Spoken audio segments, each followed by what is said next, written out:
ኢየሱስን ልናይ እንወዳለን። ስፍራ እንልቀቅ። የያዝነውን ስፍራ እንልቀቅ። ቤት ውስጥ ስፍራ እንልቀቅ። በግል ህይወታችን ስፍራ እንልቀቅ። በቤተ ክርስቲያን በአገልግሎታችን ቦታ ስፍራ እንልቀቅ። ኢየሱስ ሊታይ ከፈለገ በወደድነው መንገድ እየሄድን በመረጥነው መንገድ እየሄድን ኢየሱስን ማየት አንችልም። ኢየሱስን ላይ እወዳለሁ ካልክ መቁረጥ ግድ ነው፣ መወሰን ግድ ነው። ኢየሱስን መከተል ከፈለክ የህይወት ቅድሚያህን መቀየር አለብህ ነው። ዓለምን እየወደድክ እኔ በኔ ለኔ የኔ ከኔ እያልክ ኢየሱስን ልታየው አትችልም። እንልቀቅ። የያዝነውን ስፍራ የጌታ የሆነውን ስፍራ እንልቀቅ።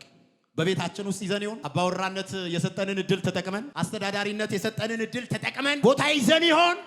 የጌታን ማየት ከወደድን ቦታው ይለቀቅለት፣ ስፍራው ይለቀቅለት። ኢየሱስ ሲመጣ ካደረጋቸው የመጀመሪያ ነገሮች መካከል አንዱ በቤተ መቅደስ ስፍራ የያዘውን መገልበጥ ነው። ኢየሱስን ብቻ የምናይበት ዘመን ከፈለግን እነዚህና የመስቀሉን መንገድ አንዳንዴ ሳይመች ሲቀር ወጣ ገባ እንግባ።